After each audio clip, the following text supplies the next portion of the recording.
Okay, so moving on here. Chris Abate says, to combine a couple of our shared passions, what are your thoughts on why video games never seem to translate well to movies? Is it because the interactivity is part of what makes video games special and losing it just leaves you with a more hollowed out experience, or is it just because Hollywood always farms them out to hacks like Yui Yui Bowl? My God, yeah, Yui. That's a good question. Video games almost never make the translation into the movie, and I would suspect, excuse me, that is because the video game is interactive, and that's what makes it a video game. You know, you're in the starfighter, you get to fly the starfighter. So the real answer is that the video games don't have the kind of plots. They don't have the kind of plots. They don't have the kind of story arcs. They've got, sometimes they'll have a fundamental story arc, but they're certainly not written as, you know, an adult drama or any kind of drama that'll stand up to scrutiny. They're just, you know, the studios that make movies based on video games are betting that, you know, having cool graphics and having having cool graphics and a lot of action is going to be going to get the gamers in there, and they'll make more than they spent, and that's probably true in some cases. But I agree, Chris, they're terrible movies. As movies, they're just horrible. And I think it's because again, of the fact that since it's interactive, you don't need the storyline that you would if you were just sitting there watching it. But when you finally get to a movie theater, you do need that kind of storyline, and I just don't think that these things have it. That's why I'm so interested about this idea of getting a bunch of, when I say professionals, I mean, you know, kind of professionals, and seeing what happens, you know. It'd be like a conversation we'd have on a conference call, but you'd be able to record the picture and all the rest of it. Matthew Lloyd, okay, Matthew. Matthew's been basically putting this up here for a couple of months now, and I kept looking at it. And I kept thinking, you know, it's like, for me, this is like somebody left a couple of crack cocaine rocks and a pipe and a lighter on a table right in front of me every day. And it's like, no, I don't do that. I can't do that. I don't have time to do that. And he just wore me down, damn him. So Matthew Lloyd says, Bill, you must come to the dark side and surrender to the sweet siren song of Star Citizen. I'm sure you could totally play in moderation. I actually could, believe it or not. I have learned how to not eat the entire bag of potato chips. I really have. So I could set, you know, 2 hours, whatever it is, 10 hours, whatever.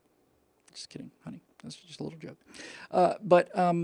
Yeah, and you know, if we're in a persistent universe, then we got to be back, you know, back at the ship and in bed by the time we are about ready to finish. So yeah, I'm going to do it. Matt, let's see what else you got. What would it take to get you to fly this brand new spaceship home with you today? Oh my God, hang on. He's got a link to. I get the feeling. Okay. So he's got, on Star Citizen, he's got a Stratosphere Lounge chat room, and it looks, the rendering, I'm sure it's not an accident, looks almost exactly like Ejectia, which is what we try to do along these lines, interactive universe. That was back in 2005 or 6, something like that. Yeah, I think I'm going to do it, Matt. But people have always asked about why don't we have a chat room on BillWhittle.com or chat, and it's really tough to get in there, given all the other things we have. But yeah, so Matt, maybe we should have a private conversation afterwards or something, because it's clear you've had a little more experience than I have in this, but I want to do it. So here's Fard Mohammed, says, Star Citizen, eh? I've been playing Elite Dangerous myself, smiley face, and I started on Elite back in the day when it was just wires, green wires, cube, and you'd fly into this little square, and I felt like the king of the universe. I must have asked this before, and if I have, I apologize. As an early adopter of virtual reality, I see a lot of promise and potential in the format as a gaming peripheral, and for others, I'm sorry, and for other applications, even more than when VR tried to get a foothold in the 1990s. I remember that. It was terrible. Thanks to blisteringly faster computers, higher resolution screens, and improved head tracking methods, have you tried head-mounted VR, the ones from the 1990s, either the ones from the 1990s or the current models, and what do you see as the potential killer app that could make the format more mainstream? I have not tried the virtual glasses. My understanding is that Oculus Rift is the best of these, and I haven't tried them. I've seen footage of other people trying them, and it's very disturbing because they're moving their heads and their eyes, but you're not. And so it's not matching what you do. I suspect that if you were wearing it and you were moving it and it was moving with your motions, it'd look a lot, I know it would look a lot more realistic. I'm looking forward to trying Oculus Rift out. I've never, you know, I mean, my close-up vision, there she goes. See you later, Carla. My close-up vision is not very good, but I'm sure there's obviously a way to correct for that. I don't know if you wear glasses or not. In one of the pictures that we saw, the guy, actually, I don't think I showed this one. It's an L-39 flight, and the guy's wearing headsets like mine, but he's got this weird sort of extension. It looks like an antenna, but it's not. And basically what it's doing is the computer, using something called Tracker IR, I think, or IR Tracker, Tracker IR.